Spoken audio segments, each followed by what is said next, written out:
Jauh di dalam hutan ajaib yang rimbun, di antara pepohonan yang menjulang tinggi, seperti menara hijau dan bangga-bunga yang mekar dengan warna-warni yang begitu cerah. Hiduplah seekor kelinci kecil yang sangat bersemangat, namanya Kiko. Setiap pagi, Kiko selalu terbangun dengan rasa ingin tahu yang besar. Matanya yang bulat dan hitam selalu berbinar-binar, memikirkan petualangan apa yang menantinya hari ini. Hutan ini bukan sekadar tempat tinggal baginya. Ini adalah taman bermain raksasa yang penuh dengan misteri dan keajaiban. Ia suka melompat-lompat di atas akar pohon yang besar, berlari kencang di sepanjang jalan setapak yang ditutupi daun-daun kering, dan mencium aroma manis dari bangga-bengga liar yang baru mekar. Hari ini, Kiko merasakan sesuatu yang berbeda. Ada panggilan dari dalam hatinya, sebuah dorongan kuat untuk menjelajah lebih jauh dari tempat yang pernah ia kunjungi sebelumnya. Dengan hati yang penuh kegembiraan dan ransel kecil berisi wortel kesukaannya, Kiko pun memulai petualangannya yang luar biasa. Ia melambaikan tangan pada teman-temannya, para kupu-kupu yang menari di udara, dan berjanji akan menceritakan semua kisahnya saat ia kembali. Langkah pertamanya terasa ringan, seolah-olah angin pun ikut mendorongnya maju, menyambut dimulainya sebuah perjalanan yang tak akan pernah ia lupakan. Kiko melompat riang menyusuri jalan setapak yang berkelok-kelok, lebih dalam ke jantung hutan.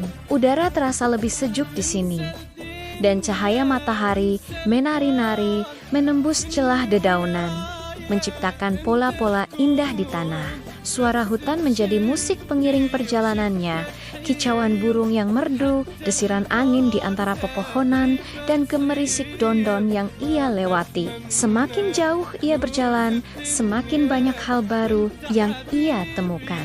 Ia melihat jamur-jamur aneh yang menyala lembut dalam kegelapan, tupai-tupai yang sibuk mengumpulkan kacang, dan bahkan seekor rusa anggun yang menatapnya dengan mata lembut sebelum menghilang ke dalam semak-semak. Setiap sudut hutan menawarkan pemandangan baru.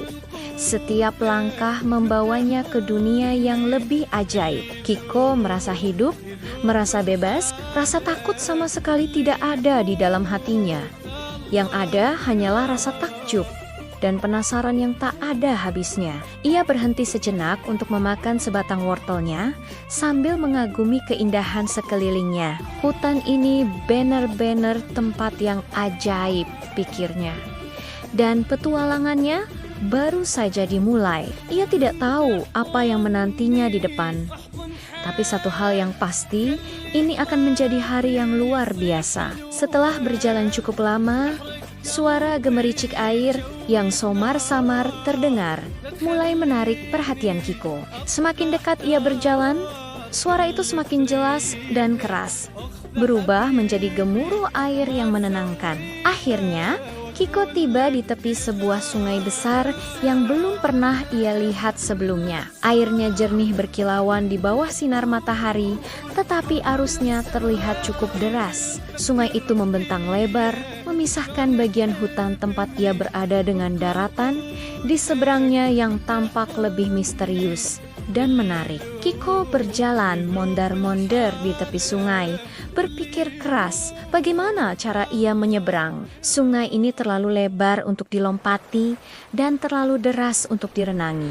Rasa semangatnya sedikit goyah, namun tekadnya untuk melanjutkan petualangan jauh lebih besar. Matanya yang jeli mulai mengamati sekeliling, mencari cara untuk melewati rintangan ini. Dan tak lama kemudian, Ea melihatnya sedikit lebih jauh di hilir, ada sebuah jembatan kayu kecil yang tampak sudah tua, membentang di atas sungai. Jembatan itu terlihat agak rapuh, tetapi sepertinya cukup kuat untuk menahan berat badannya yang ringan. Dengan hati-hati, Kiko melangkahkan kakinya ke atas jembatan. Papan-papan kayu itu sedikit berderit di bawah kakinya, membuat jantungnya berdebar sedikit lebih kencang. Ia melangkah perlahan tapi pasti, fokus pada tujuannya. Kiko berhasil melintasi jembatan kayu itu dengan selamat. Ia merasa lega dan sedikit bangga pada dirinya sendiri. karena telah mengatasi rintangan pertamanya. Kini, ia berada di bagian hutan yang benar-benar baru dan asing baginya. Pepohonan di sini tampak lebih tua dan lebih besar, dengan lumut hijau tebal menyelimuti batangnya. Suasananya terasa lebih tenang dan damai. Saat sedang asyik mengagumi pemandangan baru, Kiko mendengar suara isak tangis yang lembut dari balik semak-semak besar. Karena rasa ingin tahu dan juga sedikit khawatir, ia mendekati sumber suara itu dengan hati-hati. Di sana, ia melihat seekor beruang muda yang besar, sedang duduk sendirian sambil menyeka air matanya dengan cakarnya yang besar. Meskipun ukurannya jauh lebih besar dari Kiko, ekspresi beruang itu terlihat begitu sedih dan tidak berbahaya. Dengan memberanikan diri, Kiko menyapanya dengan lembut. "Halo, kamu kenapa menangis?" Beruang itu terkejut melihat kelinci kecil yang ramah. Sambil terisak, ia menjelaskan bahwa ia sedang asyik mencari buah beri, tetapi ia berjalan terlalu jauh dari rumahnya dan sekarang ia tersesat. Ia tidak tahu jalan pulang. Melihat kesedihan beruang itu, hati Kiko tergerak. Tanpa ragu, ia menawarkan bantuan. "Jangan khawatir," kata Kiko dengan senyum cerianya. "Aku juga sedang berpetualang. Bagaimana kalau kita mencari jalan pulangmu bersama-sama? 2 kepala pasti lebih baik daripada 1. Beruang itu, yang bernama Bonnie, menatap Kiko dengan mata penuh harapan. Ia sangat senang ada yang mau membantunya. "Benarkah kamu mau membantuku?" tanyanya. "Tentu saja," jawab Kiko dengan antusias. Maka dimulailah petualangan baru mereka berdua. Kiko yang lincah dan cepat melompat ke depan, sementara Bonnie yang besar dan kuat mengikutinya dari belakang, menyingkirkan ranting-ranting yang menghalangi jalan.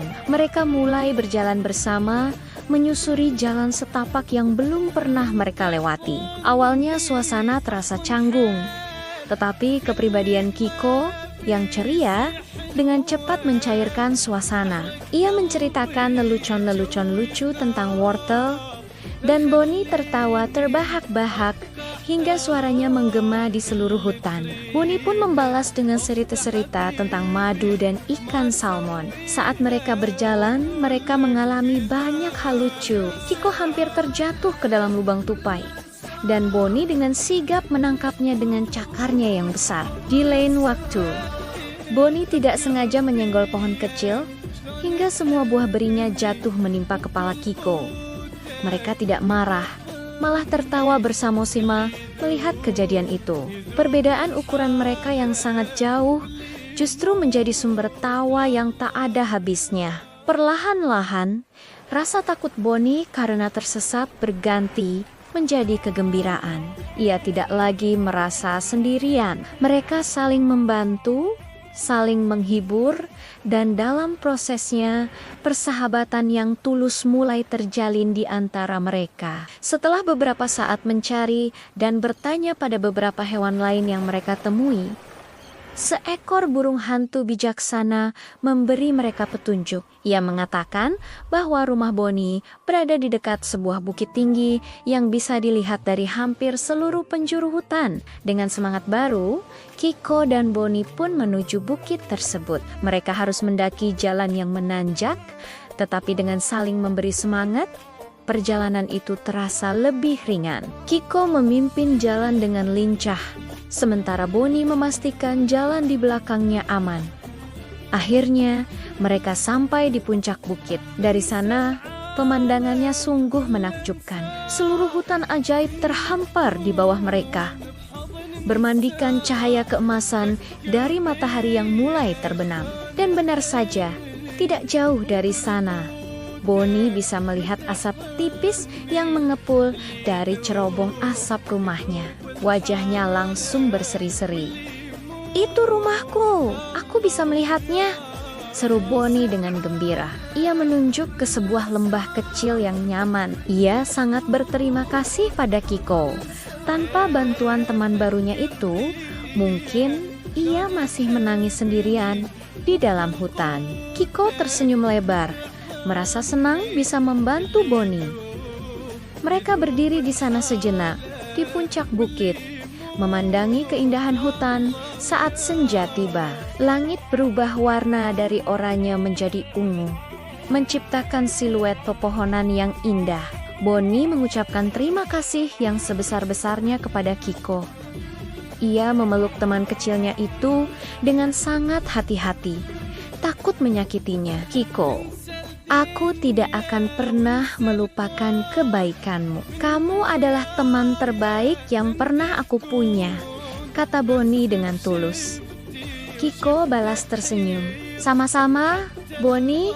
Aku juga senang bisa bertemu denganmu.